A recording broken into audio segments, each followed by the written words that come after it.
Bonjour et bienvenue donc pour la vidéo de la partie 4 aérodynamique et mécanique du vol. Tout d'abord, je tiens à m'excuser pour mon absence, de vous avoir prévenu tard. J'espère pouvoir vous revoir, en présentiel, le lundi 2 mai. En attendant, si vous avez des questions, sur le cours ou sur des choses que vous n'avez pas compris, n'hésitez pas à m'envoyer un mail, je vous répondrai, dans les plus brefs délais. Donc la dernière fois, nous avions une question en suspens, donc c'est à savoir qui a inventé et qui a créé les premiers VTOL, donc c'est-à-dire VTOL de l'anglais Vertical and Take-Off Landing, ou en français ADAV, avion à décollage et atterrissage vertical. Après la première et la seconde guerre mondiale, de nombreux projets ont été créés, ont été lancés. Donc il y a par exemple le Ilié X-18 qui a fait son premier vol en 1959, le 24 novembre pour être précis, où la nature du projet était un avion de transport avec les ailes qui basculent et il fait une transition pendant le vol pour pouvoir décoller à la verticale comme un hélicoptère, mais en conservant la vitesse comme un avion conventionnel. D'autres projets un peu ambitieux, cette fois à la fois civils et militaires, comme le Rotodine de Ferret Aviation, donc un constructeur anglais, qui a été fait et développé dans les années 1950. Donc c'est un prototype, quelques-uns seulement ont été produits, mais n'a pas abouti puisque en fait cette aérodyne, qui est en fait un autogire, destiné à pouvoir amener et transporter 40 à 50 personnes au plus proche des centres-villes, voire à se poser sur le toit d'un immeuble, est en fait un autogire, mais a l'inconvénient de consommer énormément et d'être particulièrement bruyant, ce qui gênait donc les habitants des villes et qui n'auraient pas supporté en fait les allées et venues de ce type d'appareil. Donc ce projet a été abandonné. D'autres projets plus expérimentaux menés par l'US Navy et la NASA, donc sur ce type d'appareil qui est le Ryan X-13, dit Vertijet, qui a fait son premier vol le 10 décembre 1955. Ce sont des avions expérimentaux qui ont la particularité de décoller, comme vous le voyez sur la photo, verticalement et de faire une transition en vol à plat pour voler comme un jet et de se reposer dans la même position qu'il avait décollé. Le même ici par le Convair qui est assez connu, qui a eu un petit temps de mise en service mais qui a été abandonné, qui est resté finalement à l'état expérimental, qui est un turbopropulseur qui se posait dans la même position que le Ryan X-13. Et en fait, son projet a eu fin, le premier vol a eu lieu en 1953, 1954 a été développé, et le projet a été mis à terme en 1956. Pourquoi? Bien, en fait, ce sont des avions qui consomment énormément, qui ont très peu de capacité de rayon d'action et d'emport de matériel ou de troupes, et finalement, c'est resté à l'état, on va dire, expérimental. Cela dit, cela a pu aboutir à un avion que vous connaissez peut-être bien, qui est le Boeing Bell V-22 Osprey, qui a effectué son premier vol en mars, le 19 mars 1989, et qui, pendant 20 ans, a été en développement, tantôt arrêté, tantôt repris, et finalement mis en production pour l'armée britannique et américaine en 2005. On voit ici deux exemplaires, donc capacité de pouvoir voler comme un avion, mais aussi de décoller comme un hélicoptère. Seulement, vous voyez la taille des hélices qui est démesurée, donc qui pose des problèmes de sécurité, donc il ne peut pas se poser comme un avion. Les transitions en vol vertical et horizontal sont délicates, donc un problème de sécurité également, et aussi pour le personnel au sol, vu la taille des hélices, donc des précautions à prendre particulières. Cela dit, ça reste un aéronef qui est en service actuellement, donc pour transport de troupes et matériel, par sa particularité, mais qui n'est pas, on va dire, à l'état de grand transport de troupes ou de matériel, n'est pas aussi performant que soit un hélicoptère, soit un avion. Cela dit, cela laisse la porte ouverte à des projets futurs, ambitieux comme celui-ci, qui reste un avion hybride, avec la capacité d'emporter 4 à 6 passagers, donc ça reste à l'état de projet, avec un décollage et un atterrissage vertical, et pourtant une hélice conventionnelle qui permet d'effectuer un vol comme un avion traditionnel. Alors ceci est un projet hybride entre un avion qui aurait un moteur thermique pour produire de l'énergie, mais une hélice électrique, donc qui lui permettrait de se passer pendant un temps et d'approcher des villes, on va dire de manière silencieuse. Cela dit, les premiers, ça ne nous dit pas qui a créé le premier VTOL en production. Les Français ont pu faire aussi en état expérimental voilà, on ne peut pas dire que c'est un avion, mais c'est un attard volant. Donc en fait, c'est un réacteur qui est stabilisé par des tuyères sur les côtés pour ne pas qu'il bascule. Donc le premier vol a été effectué le 13 juillet 1956. Vol sécurisé sous élingue, puis vol télécommandé, et enfin, un peu plus tard, un pilote d'essai courageux s'est assis dans le siège que vous voyez tout en haut, un pilote d'essai, monsieur Morel, qui a eu le courage de faire donc des démonstrations, et notamment au Salon du Bourget, où il se contentait de décoller verticalement au-dessus de son point de décollage, de faire quelques évolutions au-dessus de la piste, et de se poser verticalement, et c'est tout, en n'emportant rien du tout. C'est ce qu'on appelle un démonstrateur. Le démonstrateur, en fait, a pour but d'aboutir vers un projet plus ambitieux, donc comme celui-ci, qui s'appelle le coléoptère, un avion qui est en fait construit autour d'un réacteur, le SNECMA C450, qui a fait son premier vol le 6 mai 1959 et a eu une fin tragique le 25 juillet 1959 quand il s'est crashé pour un problème de stabilité, ce qui a mis fin définitivement au projet de ce type d'avion avec une aile, comme vous le voyez, en forme de tube. Et il a pourtant plusieurs fois fait des transitions verticale horizontale sur le vol, mais lors d'un vol qui s'est mal passé, l'équilibre il s'est incliné à plus de 50 degrés, ce qui a pas permis de ne pas avoir assez de vitesse pour prendre un vol à faible altitude en transition verticale. Le pilote s'est éjecté et a eu la vie sauve, mais a été grièvement blessé. Mais ça donnait donc du coup le nom coléoptère pour ce type d'appareil qui a été expérimenté également aux États-Unis. Tout cela pour mener vers ces avions que vous connaissez peut-être. Alors celui-ci ressemble au Harrier, célèbre Harrier anglo-américain, avion à décollage vertical, mais celui-ci est russe, vous distinguez l'étoile russe.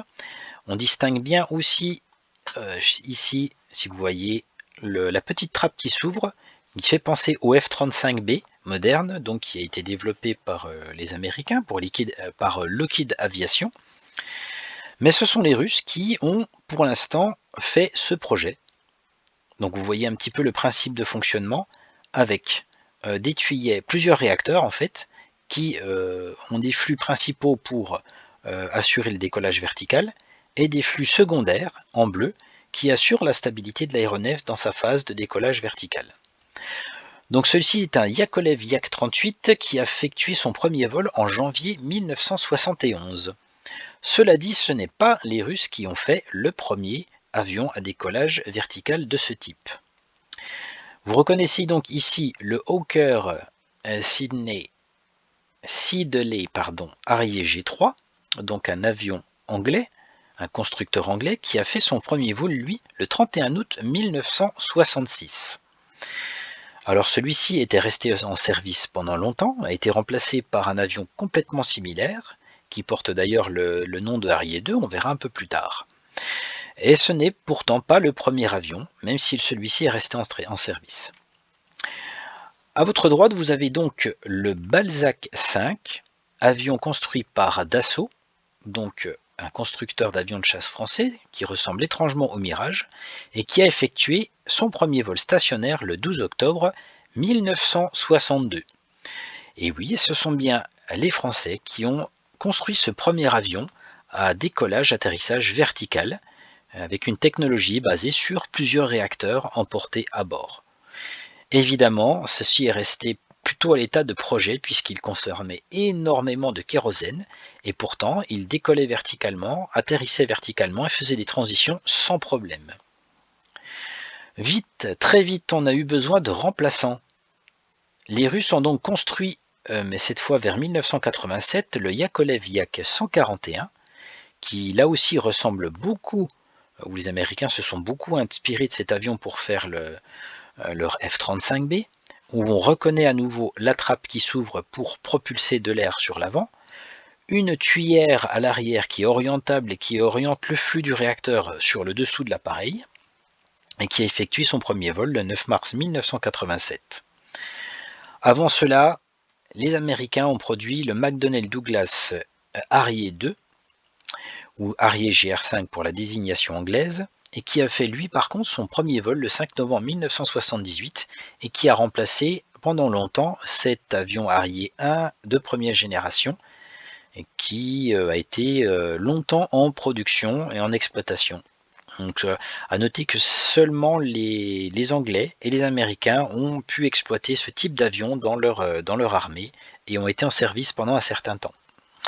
Et là encore, le remplaçant du Balzac chez les Français fut le Mirage 3.5 qui a effectué son premier vol stationnaire le 12 février 1965, sa première transition de vol stationnaire en vol horizontal le 24 mars 1966 après quelques mises au point. Donc là encore, le premier successeur du Balzac, de la deuxième génération de ce type d'aéronef, a été encore une fois fait par Dassault Aviation, donc un avionneur français. Les Français ont vite abandonné par contre ce projet parce qu'il était très gourmand au niveau, on va dire, budgétaire. Le développement a coûté très très cher et finalement l'armée française l'a trouvé qu'il n'était pas rentable au niveau consommation, même si les performances étaient à la hauteur des attentes et du cahier des charges. Cela dit, donc ce sont les Français qui ont quand même fait leur premier type de HADAV ou de VTOL. Passons maintenant au cours proprement dit. Donc nous allons continuer la mécanique du vol et parler du facteur de charge. Alors le facteur de charge se note N, donc c'est un ratio, il n'a pas d'unité, et il s'exprime par le poids apparent. Alors on va voir qu'est-ce que c'est que le poids apparent, par le poids réel. Et on peut le traduire aussi par la portance sur le poids réel. Alors ce sont deux choses qui vont varier suivant les phases de vol. Alors qu'est-ce qui se passe dans la réalité? Eh bien quand vous effectuez un virage, que vous mettez votre avion en virage, vous allez avoir ce type de phase et de vecteurs que l'on voit sur l'image. Alors en vol au palier, on le rappelle, la portance équilibre le poids de l'appareil. Alors qu'est-ce qui se passe ici?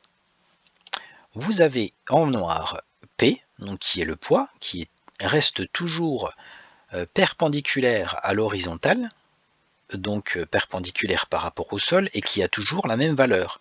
Parce que votre appareil a une masse qui, en principe, en vol ne change pas, sauf quand on consomme du carburant, où l'appareil a tendance à s'alléger légèrement.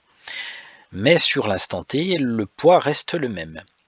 Par contre, la portance, on l'a vu, reste toujours perpendiculaire à l'axe des ailes, et quand on va effectuer un virage, nous allons mettre notre avion en inclinaison, et cette inclinaison aura un certain angle qu'on appellera phi, par rapport à l'horizontale du sol. Et qu'est-ce qui va se passer? Nous allons voir une nouvelle force, ici, qui est le poids apparent, qui est une résultante du poids et de la mise en virage de cette force qui va s'exercer ici. Et on s'aperçoit donc que le poids apparent va être plus élevé que le poids réel sur la structure de l'appareil.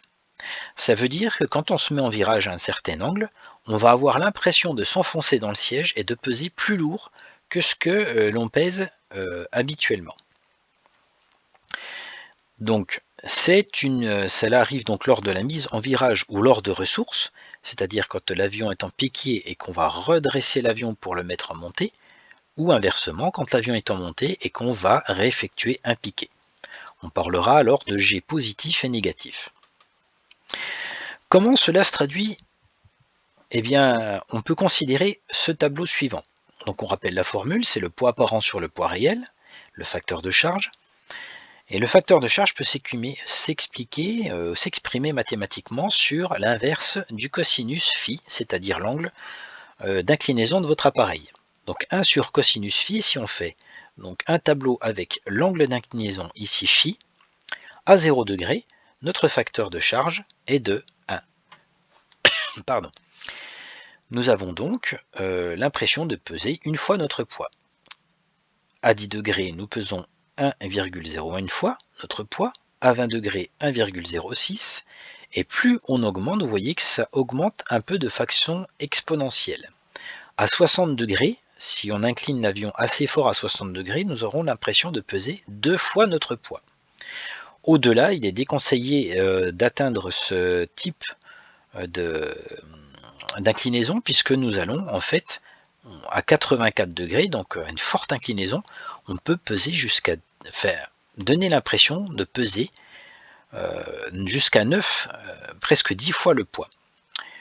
Alors pourquoi c'est dangereux? Eh bien en fait la structure de l'appareil ne serait peut-être pas en mesure de supporter 10 fois le poids réel, et aussi on va voir que ça a une influence sur la vitesse de décrochage.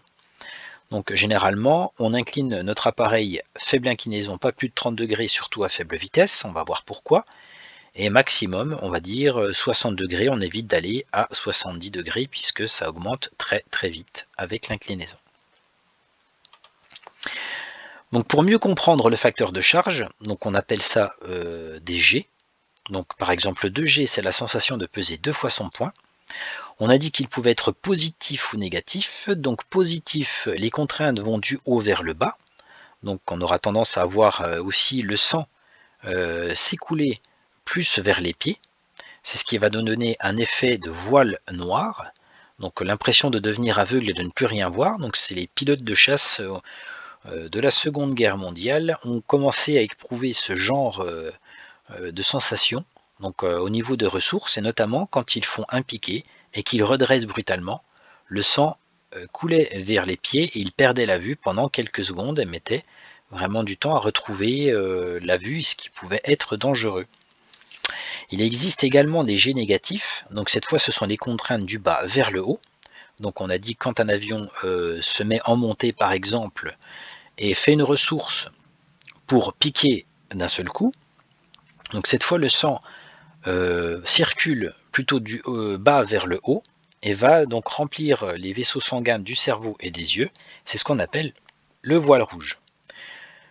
À G supérieur à 4, on peut avoir des risques de santé sur les vaisseaux sanguins qui peuvent se rompre et aller jusqu'à la rupture d'anévrisme, c'est-à-dire une hémorragie interne au niveau du cerveau. Donc ce qui peut être très dangereux, il peut provoquer donc la mort.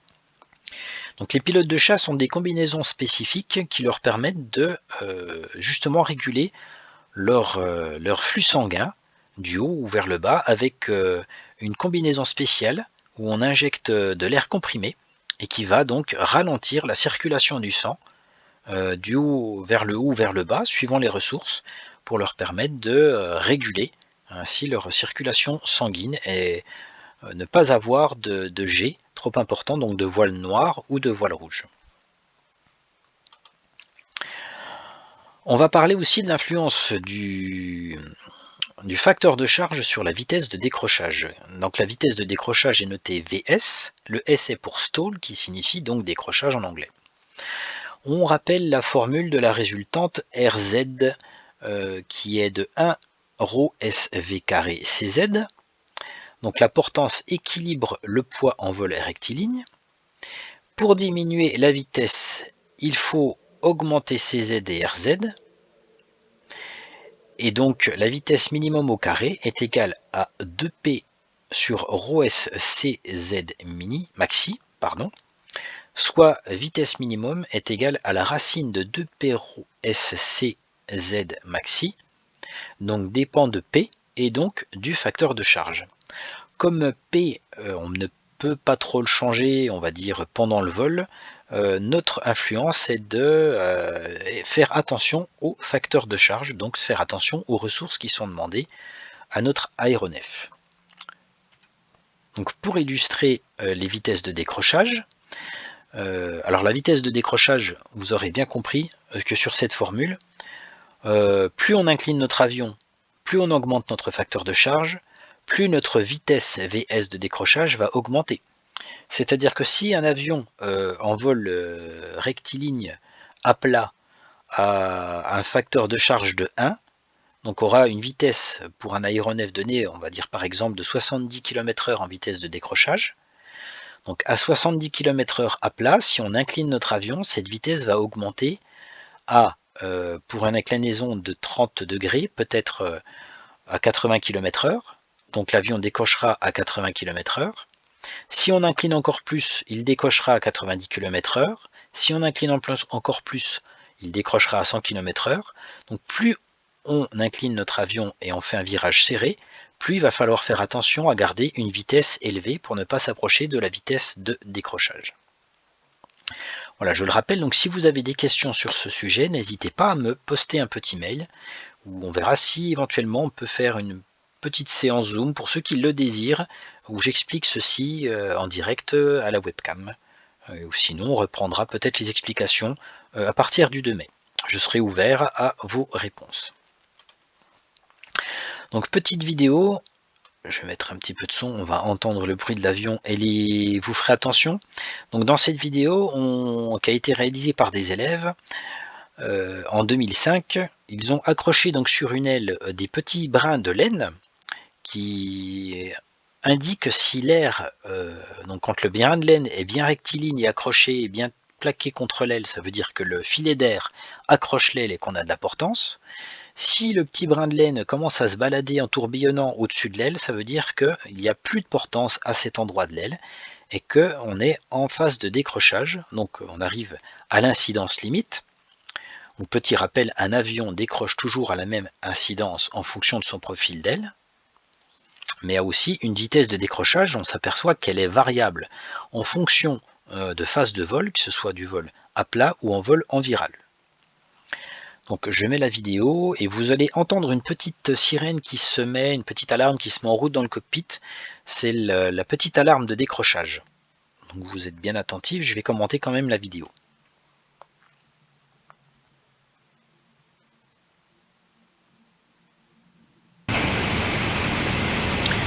Donc là, vous voyez les brins de laine qui sont accrochés à intervalles réguliers sur l'aile. On voit que ça commence à décrocher toujours, on va dire, sur la partie la plus proche du fuselage et non pas sur le bout d'aile. Vous entendez la petite alarme qui dit que l'avion est en train de décrocher. Voilà, on raccroche, on remet les gaz. Les filets de laine se remettent à plaquer comme il faut.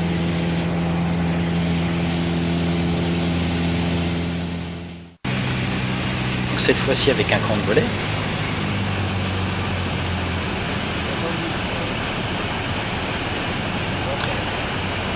Vous pouvez vous apercevoir que ça décroche aussi toujours sur l'arrière de l'aile. Les filets d'air commencent à décrocher sur l'arrière de l'aile, alors qu'à l'avant, il reste plus ou moins bien, enfin même plutôt bien accroché. Donc on voit vraiment les zones qui décrochent, les zones les plus importantes pour la portance de votre aile.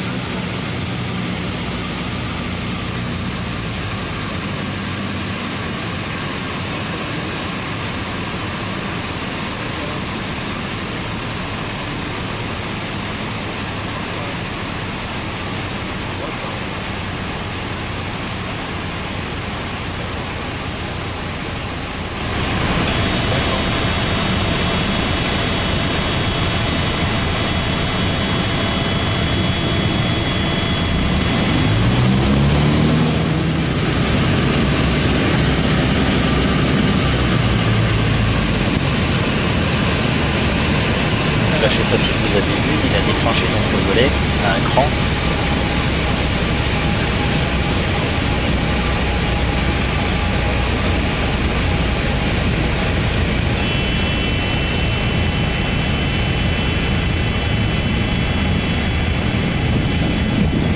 Là, ça décroche franchement.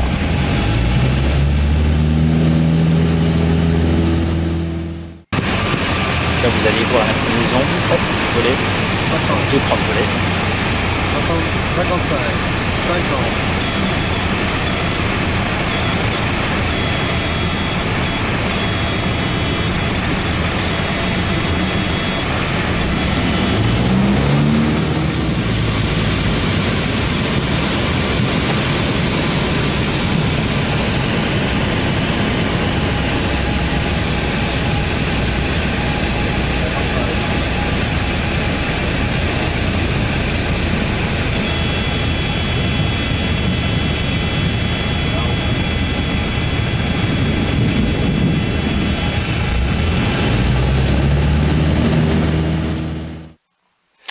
Voilà, donc une vidéo qui illustre bien comment se comportent les filets d'air. Donc on peut les modéliser avec un petit filet de laine. Donc c'est une expérience qui a été faite. On peut éventuellement peut-être le reproduire à Teese si certains veulent le faire, voir cette expérience de décrochage. Maintenant on va parler des effets induits. Donc un autre phénomène en fait qui se passe sur les avions. Donc ces phénomènes en fait ont tendance à produire l'inverse de ce qui est recherché. Donc on va voir plusieurs petits phénomènes intéressants donc, qui se produisent principalement sur des avions de grande envergure, type avion de ligne, ou alors des planeurs. On ressent très peu ces effets sur les petits avions de tourisme ou des ULM, mais on va en parler parce que c'est quand même un phénomène intéressant qu'il faut connaître. Donc tout d'abord le lacet inverse. Alors le lacet inverse se situe quand on commence à incliner l'avion et vouloir faire par exemple un virage ici sur la droite. Donc qu'est-ce qui se passe pour tourner à droite? On va incliner votre avion sur la droite, incliner les ailes sur la droite, tirer légèrement sur le manche. Donc on va voir que l'aileron droit se lève, l'aileron gauche s'abaisse, mais l'avion va avoir tendance à tourner finalement à gauche plutôt qu'à droite. Alors on ne sent pas ce phénomène, je le rappelle, sur des petits avions, mais surtout sur des planeurs. Je vous mettrai une petite vidéo en référence par mail qui vous montrera comment ça se passe dans la réalité en simulation avec un planeur. Alors pour expliquer ce phénomène, quand on regarde l'avion de face et qu'on regarde le profil de l'aile juste au bord d'attaque, donc quand on regarde les surfaces du bord d'attaque, on voit une aile très fine.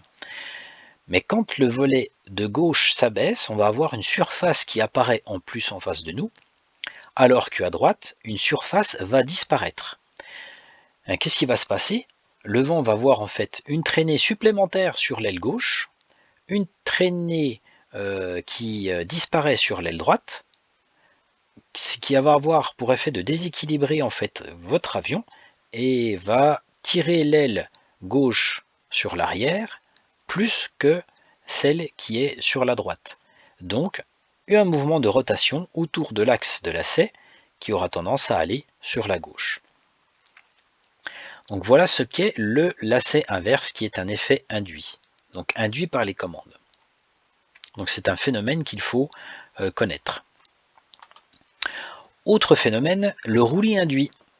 Alors, qu'est-ce qui se passe? Alors, cette fois, c'est quand on agit sur la gouverne de direction, comme vous voyez ici, toujours un virage à droite, un braquage de la dérive à droite pour une mise en lacet sur la droite. Donc, ce qui aura tendance à faire tourner effectivement l'avion à droite, mais vous allez avoir votre aile ici de gauche qui va avoir tendance à avancer plus vite dans l'air que votre aile droite.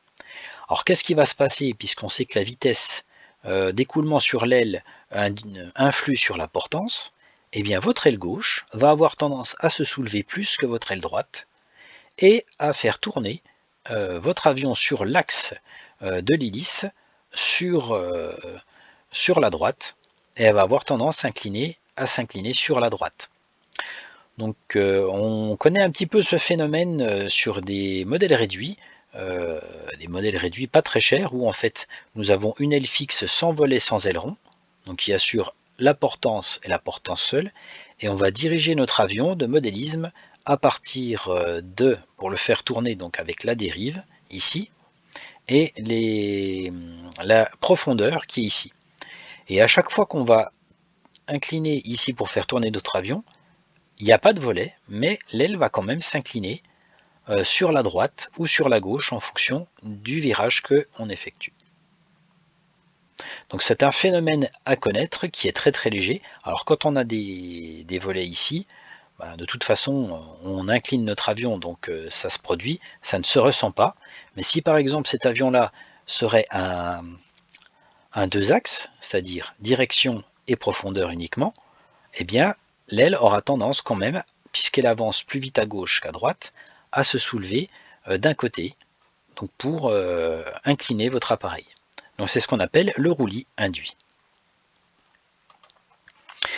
Donc ce phénomène est particulièrement présent, on a dit, sur les planeurs. Alors la particularité des planeurs, c'est que quand on est dans un courant d'air ascendant, on ne va pas trop incliner le planeur pour conserver un maximum de surface portante ici et être soulevé. Donc c'est le but recherché. Et on va tourner à l'aide de la dérive. Donc c'est ce qui est indiqué ici. Donc on a notre dérive qui va faire tourner la queue, la tirer sur la gauche, donc la dérive fait tourner le planeur sur la droite. Et la partie rouge va avancer plus vite dans l'air que la partie droite et elle va avoir tendance à se soulever plus que la partie droite, donc à gauche, et à incliner le planeur. Donc le pilote sait ce qu'il doit faire pour ces effets induits, il va devoir les contrer avec une action soit sur le manche pour le roulis induit, soit une action sur le palonnier pour le lacet induit. Donc il va avoir tendance à tourner donc la direction. Autre effet, cette fois-ci stabilisant, il s'agit de phénomènes naturels qui vont avoir tendance à stabiliser l'avion. Donc on en a déjà vu un précédemment, dans les cours précédents, donc on va le revoir un tout petit coup ici. Donc un avion, quand il vole, eh bien, il y a des ailes qui sont très fines, mais on a un fuselage qui va occuper une certaine surface latérale. Et quand le vent, par exemple si vous avez un vent de travers, vient sur le côté, eh bien en fait votre avion va se comporter comme une girouette, avoir tendance à s'aligner dans le vent, donc pour reprendre un effet stabilisant et se mettre vraiment bien dans les filets d'air. Seulement parfois c'est pas ce qui est recherché non plus, puisque votre vent, s'il arrive de travers et n'est pas dans le bon cap que vous voulez suivre, eh bien il faut avoir une action sur la gouverne de direction pour conserver le cap. Ou alors corriger régulièrement votre avion pour le mettre dans le sens du cap et non pas dans le sens du vent qui vous pousse dans une certaine direction. Donc on voit que ces surfaces-là, sur le côté, agissent comme une girouette qui est sur le toit d'un bâtiment qui indique la direction du vent. Autre effet donc qu'on a vu, c'est l'effet de dièdre. On a vu que quand on incline l'avion, ici, vous avez le dièdre qui va avoir tendance à générer plus de portance d'un côté que de l'autre et faire une correction d'inclinaison pour ne pas que votre avion parte en glissade. Donc c'est un phénomène qu'on a déjà étudié dans le cours précédent et qui font partie des effets stabilisants de votre aéronef si votre dièdre est positif.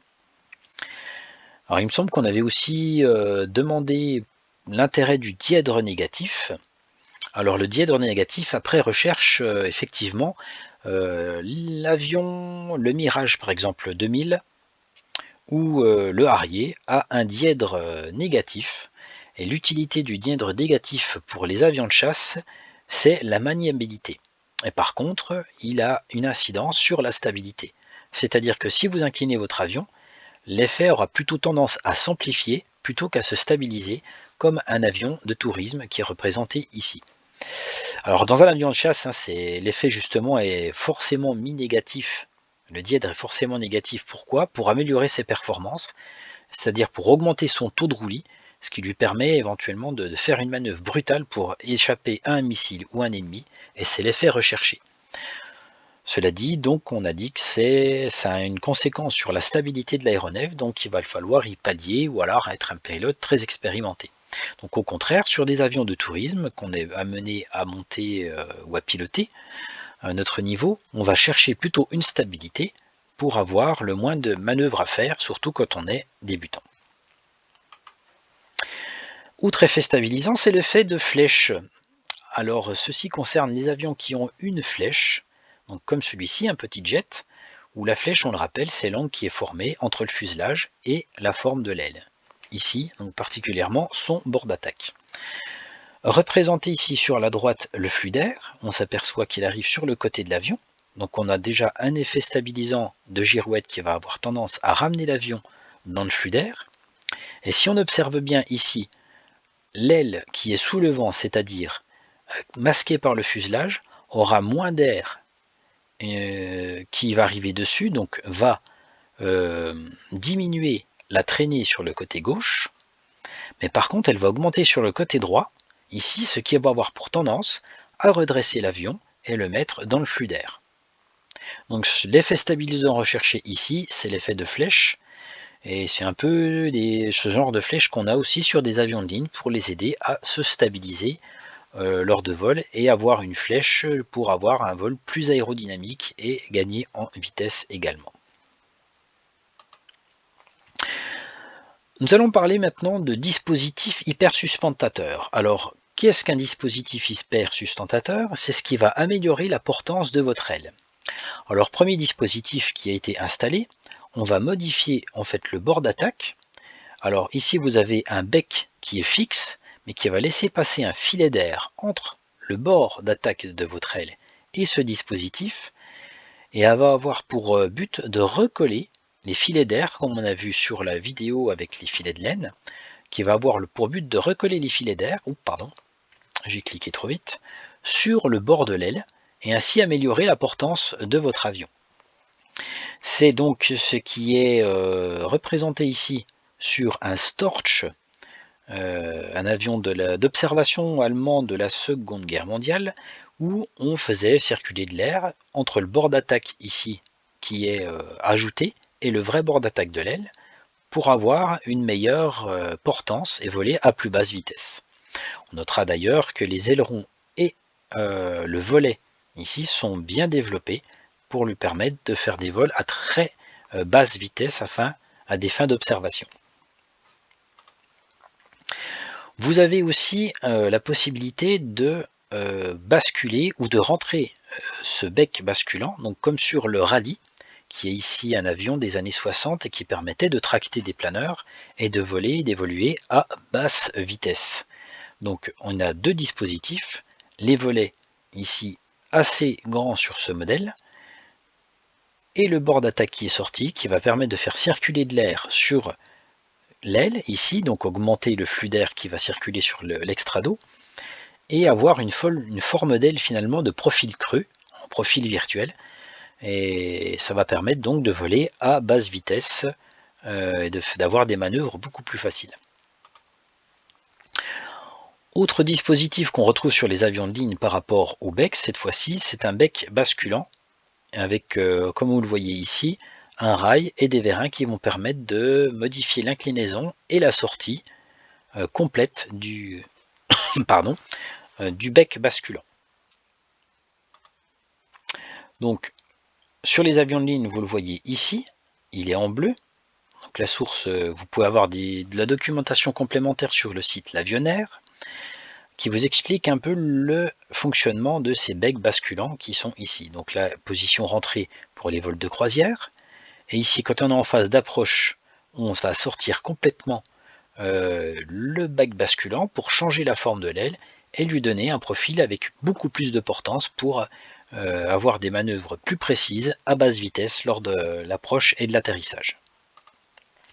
Autre dispositif, alors je ne l'ai pas noté, mais ça s'appelle un volet type Kruger, donc qui est un dispositif qui a le même rôle, qui est un bec de bord d'attaque amovible, mais cette fois-ci il va se rentrer sous l'aile, ici, et on le rencontre sur les avions de ligne particulièrement plus proche du fuselage. Donc on aura un exemple en image tout à l'heure. Donc vous voyez que c'est un dispositif mécanique avec un vérin qui va permettre non pas de le coller sur le bord d'attaque ici, mais de le rentrer sous l'aile.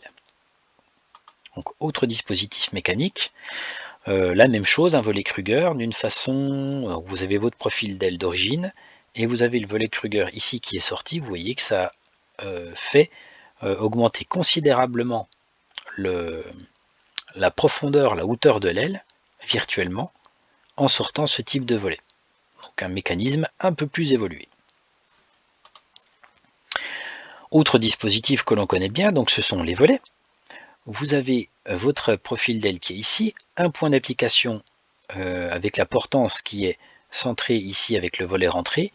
Vous avez votre corde d'aile, le plan horizontal et l'angle qui est formé entre les deux qui est l'angle d'incidence. Donc vous avez une certaine portance qui est ici sur le point d'application. Maintenant on va sortir un cran de volet, donner une inclinaison ici, ça va changer votre profil d'aile et votre corde moyenne va se situer maintenant ici. Ce qui aura pour effet de déplacer le point d'application de la portance plus sur l'arrière de l'aile, puisqu'en fait votre profil d'aile du coup se retrouve modifié, et d'augmenter un certain angle d'incidence, mais aussi d'améliorer et d'augmenter, on va dire, la portance pour les phases d'approche ou les phases de décollage. Et ainsi, comme votre avion n'a pas trop de vitesse, on aura une meilleure portance, même si la traînée est plus importante. Et on va bien entendu rentrer ce volet pour gagner en vitesse lors des vols de croisière, comme c'est figuré ici. Donc ici, on le voit bien rentrer en noir, il va sortir ici en jaune, dans ce sens-là avec la flèche. Donc le premier volet n'a pas de fente mais modifie la forme de l'aile. On a aussi des volets qui vont légèrement basculer, vous voyez sur l'axe, volet rentré ne laisse pas passer d'air, volet sorti, un filet d'air va pouvoir raccrocher comme sur le bec à fente qui est ici, raccrocher les filets d'air sur l'arrière de l'aile, puisque comme on l'a vu dans la vidéo, c'est toujours sur l'arrière que les filets d'air décrochent en premier. Donc cette fois c'est un modèle de volet avec une fente, qu'on appelle volet à fente, qui va permettre de raccrocher de l'air sur l'arrière de votre aile. Autre modèle plus sophistiqué qu'on rencontre sur des avions de ligne, donc même principe, les volets vont basculer sur l'arrière. Vous voyez qu'une fois rentrés, ils forment une aile normale ici, mais quand vous les sortez, ils vont tous basculer les uns derrière les autres et permettre au filet d'air de rentrer et de raccrocher sur les formes les plus arrière de votre aile une fois sortie. Illustration en photo, donc on voit les volets ici complètement sortis, donc qui abaisse très fortement le profil de votre aile. Vous voyez que là, ici, c'est bien sorti. Et dans les capots ici, vous avez l'appareillage qui permet de manipuler, donc les vérins, qui permet de manipuler les volets. Parce que les contraintes, donc les vérins sont très puissants, puisque les contraintes d'air ici sont assez fortes pour sortir les volets. Vu de dessous, donc vous voyez les fentes ici sur les volets, donc les volets complètement sortis. Et comme on l'a dit tout à l'heure, sur le bord d'attaque, un volet Kruger qui est déployé, donc on le voit un petit peu plus ici, et le volet, le bec à fente, pardon, qui est ici, on voit une petite fente d'air qui va permettre à l'air de circuler ici et à raccrocher encore plus donc les filets d'air. Donc toutes ces photos, vous les trouvez en ligne ou sur le site L'Avionnaire. Outre dispositif hyper sustentateur, c'est ce qu'on appelle des volets soufflés. Alors on les rencontre que dans certains types d'aéronefs, comme par exemple ici ce bimoteur, où les volets vont être directement soufflés par l'hélice parce que le moteur est accroché sur l'aile. Donc ce qui va permettre en fait à votre aéronef d'avoir des volets avec un filet d'air qui est constant, qui ne dépend pas de la vitesse de l'avion, puisque l'hélice va toujours souffler un flux d'air constant sur votre aile. Et notamment dans l'axe de l'avion, vous avez aussi les dérives qui sont placées en face des moteurs pour pouvoir améliorer ainsi les gouvernes. Donc là, on voit un peu plus précisément le moteur, l'hélice, et dans cet axe, vous avez les volets qui sont ici, qui seront soufflés directement, qui permettront d'améliorer la portance dans les phases d'approche et d'atterrissage. Et donc c'est destiné qu'à un seul type d'avion, sachant qu'on a essayé de faire ceci avec des avions à réaction, en déplaçant, en déviant les flux d'air, mais on s'est aperçu que c'était très complexe à mettre en route et que ça coûtait beaucoup trop cher. Donc pour l'instant, les volets soufflés, les dérives soufflées, c'est plutôt un type d'avion bimoteur de ce genre-là, où les moteurs sont bien évidemment placés sur les ailes. Autre dispositif cette fois qui détruisent la portance, ce sont les spolières et les aérofreins. Alors le spoiler a en fait pour but d'aider aux manœuvres lors de phases d'approche, tandis et de détruire aussi la portance quand on veut plus que l'avion se pose absolument. Et les aérofreins, ce sont des plaques en fait qui vont venir freiner l'avion en vol, donc particulièrement les avions de ligne, mais aussi les planeurs. Et on va voir que les planeurs, c'est quelque chose d'assez important. Donc les aérofreins peuvent être placés dessous, mais sont le plus souvent placés au-dessus de l'aile, donc sur l'extrado. Vous avez ici en soufflerie un test d'aérofrein, donc vous voyez la photo ici, dans le petit cadre, et les filets d'air, donc qui sont des filets de fumée, vous montrent le déplacement d'air et vous voyez des vortex qui détruisent carrément la portance une fois que les aérofreins sont sortis. Donc pour en revenir aux effets induits, on voit ici les surfaces qui sont en face de nous, donc face au vent. Donc on voit ici une surface pour l'aile qui va monter et deux surfaces qui viennent se réajouter. Donc ici ce sont les spoilers qui vont aider à la manœuvre de l'avion en rajoutant une surface qui va permettre à l'avion de tourner et de s'incliner sans trop se servir de la dérive, mais pour manipuler, on va dire, l'aile de votre avion de ligne plus facilement. Donc en photo, vous avez votre aile normale ici, avec les volets rentrés, les ailerons en bout d'aile, et bien sûr votre aile est parfaitement lisse. Les aérofreins qui vont permettre dans les phases d'approche de freiner légèrement en rajoutant de la surface, et les spoilers ici, donc qui sont complètement sortis pour freiner l'avion, particulièrement quand il commence à rouler au sol, pour ne pas trop user aussi les freins qui sont à rude épreuve sur le train d'atterrissage. Donc on rajoute de la surface, hein, quand vous passez votre main, quand vous roulez en voiture, que votre fenêtre est ouverte et vous passez votre main, si vous mettez votre main à plat, vous aurez très peu de résistance, mais si vous l'inclinez, vous allez sentir une résistance, plus vous inclinerez votre main à travers la fenêtre par rapport au vent. Donc spoiler à l'aérofrein, donc on retrouve sur la photo de droite les spoilers qui vont permettre de bouger en même temps que les ailerons ici, donc très très peu, mais qui soulèvent de temps en temps pour les manœuvres, pour l'inclinaison de l'aile, pour faire des corrections. Et ici au sol, donc complètement sorti, des aérofreins qui vont détruire la portance et freiner votre avion pour qu'il puisse s'arrêter le plus rapidement possible. Autre type d'aérofrein, donc celui-ci est peu courant, mais il se peut qu'il se soit situé sur l'arrière de l'avion, donc on rajoute cette fois une surface mais à l'arrière de l'avion, et ça va réagir en fait comme un petit parachute qui va freiner votre avion pour qu'il perde de la vitesse plus rapidement et se pose sur une distance plus courte sur les aéroports. Cette fois-ci, on voit les aérofreins sur un planeur, donc on voit que ce sont des surfaces qui par rapport au planeur sont assez importantes, et en tirant sur une manette, on peut sortir à moitié ou complètement ces surfaces, donc qui sont sous la forme de petites plaquettes qui sont rangées et empilées à l'intérieur de l'aile de votre planeur. Donc c'est particulièrement important sur un planeur parce qu'il a la particularité de planer longtemps, et si on ne le freine pas pour perdre de la vitesse, il risque de se poser sur des distances assez grandes, et quand on est sur des phases d'approche, on a envie qu'il se pose plutôt vite et qu'il ne parcourt pas toute la piste pour pouvoir se poser. Donc voilà à quoi servent donc les aérofreins sur les planeurs. Voilà la fin de la partie 3, la partie 4 plutôt, sur la partie mécanique du vol. Donc je vous donne rendez-vous dans une autre vidéo que je vous posterai très prochainement.